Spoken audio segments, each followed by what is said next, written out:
पूरी जिंदगी राहुल गांधी चुनाव न लड़ पाए, ऐसी कोई रोक क्या उन पर लगाई जा सकती है? क्या राहुल गांधी पर कोई एफआईआर दर्ज हो सकती है? क्या राहुल गांधी की संसद की सदस्यता एक बार फिर से जा सकती है? पूरी की पूरी भाजपा तिलमिलाई हुई है दोस्तों, और मैं सच में हैरान हूं। जिस भाजपा के पास बड़े बड़े चाणक्यों की फौज है, मैं हैरान हूं कि उस भाजपा में कोई एक रणनीतिकार नहीं है, कोई एक बड़ा समझदार नेता नहीं है जो ये बता पाए कि गलतियों पर गलतियां कर रही है भाजपा।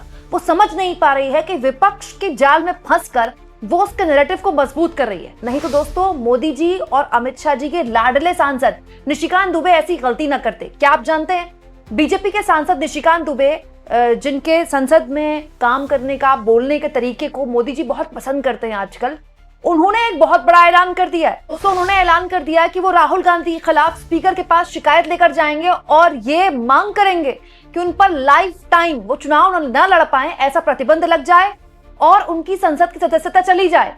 दोस्तों, राहुल गांधी ने जो भाषण दिया उसमें बहुत ही विस्तार से डेटा पर बात थी, एआई के खतरों पर बात थी, देश की आईटी सेक्टर पर बात थी, ट्रेड डील पर बात थी अमेरिका और भारत के बीच जिस तरह का समझौता हुआ है उसकी पेचीदगियों की, बात थी कृषि सेक्टर की, और उसको लेकर उन्होंने बहुत ही गंभीर आरोप सरकार पर लगाए, ये कहते हुए कि आपको शर्म नहीं आया, अपने देश बेच दिया।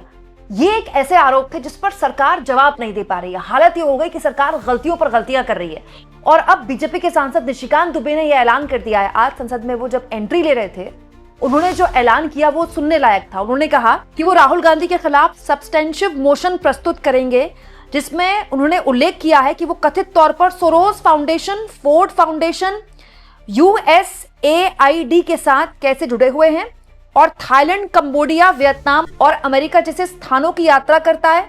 वो भारत विरोधी ताकतों से संबंधित रखते हैं। राहुल गांधी की सदस्यता रद्द की जानी चाहिए और उन्हें जीवन भर के लिए चुनाव लड़ने से प्रतिबंध कर देना चाहिए।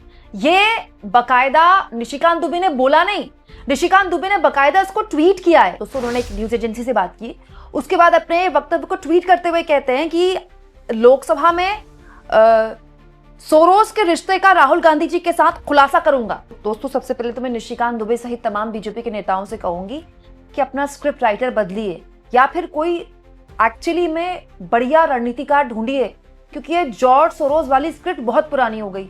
दूसरा, अगर राहुल गांधी कंबोडिया, अमेरिका की यात्रा कर रहे हैं तो कंबोडिया, अमेरिका के हमारे दुश्मन देश हैं। मतलब कमाल की बात है, राहुल गांधी अमेरिका की यात्रा कर रहे हैं, इससे निशिकांत दुबे को आपत्ति है, और भारत अमेरिका के साथ ट्रेड डील कर रहा है, इससे निशिकांत दुबे खुश हैं। अमेरिका हो, कंबोडिया हो या दूसरे देश जिनका नाम निशिकांत दुबे ने लिया, यहाँ तो बहुत से लोग जाते हैं, यहाँ तो मोदी जी भी जाते हैं अपनी ऑफिशियल यात्राओं में। तो निशिकांत दुबे कहना क्या चाहते हैं?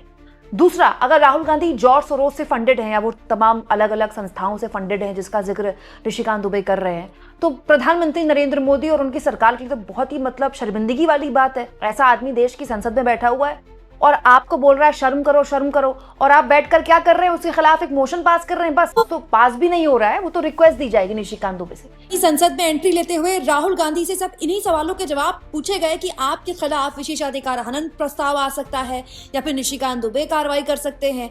तो फिर राहुल गांधी ने चटकारे लेते हुए कहा पत्रकारों से कि क्या ये लोग आपको कीवर्ड्स देते हैं? तो बड़ा सवाल ये है दोस्तों कि अब इस पूरे के पूरे झमेले में जिसमें बीजेपी फंस गई है, उसके पास चारा क्या है? जवाब है, कोई चारा नहीं है दोस्तों। बीजेपी को लेने के देने पड़ गए। राहुल गांधी ने उस दुखती रग पर हाथ रख दिया है जिस पर अब तक कोई बात नहीं कर रहा था। देखिए, एक अनकही चुप्पी थी कि एप्स्टीन फाइल पर कोई बात नहीं करेगा, ना मीडिया खबरें बना रहा था, ना अखबार में छप रहा था। हमारे जैसे डिजिटल के जो पत्रकार हैं वो प्रमुखता से इस मामले को उठा रहे थे, लेकिन आपने नोटिस किया होगा कि इस मामले में भी जब भी हम कोई वीडियो बनाते थे तो उसके व्यूज बहुत गिर जाते थे। बहुत सारे लोग ये भी कहते हैं कि उस कीवर्ड को ही ब्लॉक कर दिया गया है, एप्स्टीन को जैसे कीवर्ड को।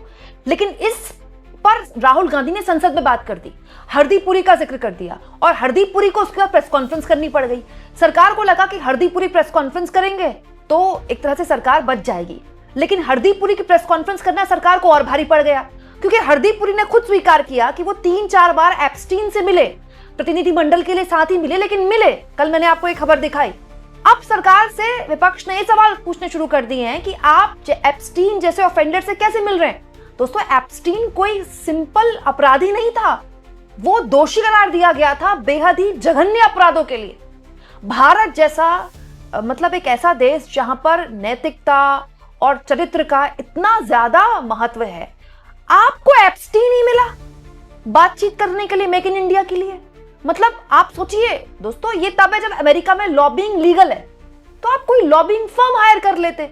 आपको एप्स्टीन जैसे लोगों के जरिए क्यों लॉबिंग करनी है, क्यों बातचीत करनी है, चाहे प्रतिनिधि? तो ये इस सरकार के लिए और उल्टा पड़ गया है कि कैसे कैसे लोगों को मंत्री बना रखा है जो एप्स्टीन जैसे लोगों से मिलते हैं, और खुद बता रहे हैं वो कि कब मिले, जब मिले तब, जबकि उस पर इस तरह के आरोप लग चुके थे। इसके अलावा दोस्तों, जब ये सब कुछ बवंडर हो रहा है संसद में, लोकसभा के अंदर राहुल गांधी की एंट्री भी देख लीजिए। और राहुल गांधी ने जब एंट्री ली है लोकसभा के अंदर, आराम से वो आते हैं और उसके बाद अंदर चले जाते हैं। ये बताता है कि राहुल गांधी संसद में भी आज मौजूद रह सकते हैं, और राहुल गांधी जब ये आरोप लगाए जाएंगे तो हो सकता है कि वो वहां बैठे रहें। महत्वपूर्ण यह है दोस्तों कि राहुल गांधी को एंटी नेशनल, राहुल गांधी को जॉर्ज सोरोस, राहुल गांधी को फंडेड, ये वाली स्क्रिप्ट पिट चुकी है बीजेपी की। बीजेपी को बात समझनी चाहिए और मुख्यतः बिंदुओं पर जवाब देना चाहिए। राहुल गांधी ने पूछा कि भाई बांग्लादेश को तो बढ़िया ट्रेड डील मिल गई अमेरिका से, वो तो 0% टैरिफ पे आ गए, बस उनको क्या करना है, अमेरिका से कॉटन खरीदना है। आपके टेक्सटाइल पे तो 18% टैरिफ लग रहा है, तो आपका टेक्सटाइल सेक्टर तो तबाह हो जाएगा। 2, राहुल गांधी ने पूछा कि आप क्यों अमेरिका से पूछकर तेल खरीदेंगे, हमारी मर्जी, हम रूस से तेल खरीदे फिर हम ईरान से तेल खरीदें, अमेरिका के कहने पर आपने रूस से तेल खरीदना बंद क्यों कर दिया? इसका जवाब नहीं मिला। इसका जवाब तो दोस्तों पीयूष गोयल भी नहीं दे पाए। पीयूष गोयल कहते हैं जयशंकर से पूछिए, जयशंकर कहते हैं पीयूष गोयल से पूछिए। विदेश मंत्रालय की तरफ से जवाब आता है, वो क्या जवाब है कुछ नहीं समझ में आता। गोल गोल गोल गोल 3-4 मिनट का जवाब है, ना उसमें हाँ है ना उसमें ना है। सबसे इंपॉर्टेंट, जिस अमेरिका से हम ट्रेड सरप्लस में थे, जिस सामान पे हम 3% टैरिफ दे रहे थे, अब हम उस पर 18% टैरिफ दे रहे हैं। और ऊपर से आप कमिटमेंट दे आए कि सालाना $100 बिलियन का सामान आपसे खरीदेंगे, जो कि 5 साल में होता है $500 बिलियन, जबकि अमेरिका ने तो ऐसा कोई कमिटमेंट नहीं दिया भारत को। तो ये सवाल थे जो कि प्रमुखता से सरकार के आगे राहुल गांधी ने रखे थे, जिनका जवाब सरकार दे नहीं पा रही है। तो जवाब क्या आ रहा है? विशेषाधिकार प्रस्ताव लाएंगे, कोई कह रहा है कि उनकी सदस्यता रद्द करवा देंगे, कोई कुछ कह रहा है, जबकि इसका जवाब आज प्रियंका गांधी ने दिया संसद परिसर में जब प्रोटेस्ट कर रही थी, मीडिया से बात करते हुए उन्होंने कहा कि आप विशेषाधिकार हनन प्रस्ताव ले आइए, आप FIR ले आइए, आप कुछ भी कार्रवाई कर दीजिए, आप राहुल गांधी नहीं डरते, राहुल गांधी पीछे नहीं हटेंगे। राहुल गांधी आज जिस तरह से लोकसभा के अंदर आए, वो ये बताता है कि वो ऐसा नहीं है कि भाषण देकर कट लिए। कल उन्होंने भाषण दिया, उनके भाषण के बाद निर्मला सीतारमण का भी जवाब आया, वो फिर आए हैं आज संसद में। और जहां तक बात है दोस्तों राहुल गांधी की सदस्यता की, तो वो तो एक बार जा चुकी है। इसी सरकार की पिछली लोकसभा में राहुल गांधी की सदस्यता किस मामले में गई, मतलब आनन फानन पर उन पर जिस तरह से कार्रवाई की गई, फिर वो मामला सुप्रीम कोर्ट तक गया, उनकी सदस्यता बहाल हुई, ये सबको पता है, ये सब जानते हैं, सबकी आंखों के सामने है ये। लेकिन जो बड़ा सवाल राहुल गांधी अपने भाषण के जरिए उठा पाने में कामयाब हो गए, वो ये कि इस सरकार ने देश बेच दिया। ये इसीलिए किया सरकार ने, और खास तौर पर सरकार के मुखिया ने, क्योंकि PM इज कॉम्प्रोमाइज्ड, प्रधानमंत्री को किसी ने चोक किया हुआ है। और उसका जवाब दोस्तों, अगर बीजेपी ये सोचती है कि किसी प्रिविलेज मोशन, विशेषाधिकार हनन से आ जाएगा या फिर किसी दूसरे नोटिस से आ जाएगा, तो वो होने नहीं वाला है। आप इस मुद्दे पर क्या सोचते हैं दोस्तों? कमेंट बॉक्स में जरूर लिखें, और जितना हो सके चैनल को शेयर भी करें और सब्सक्राइब भी।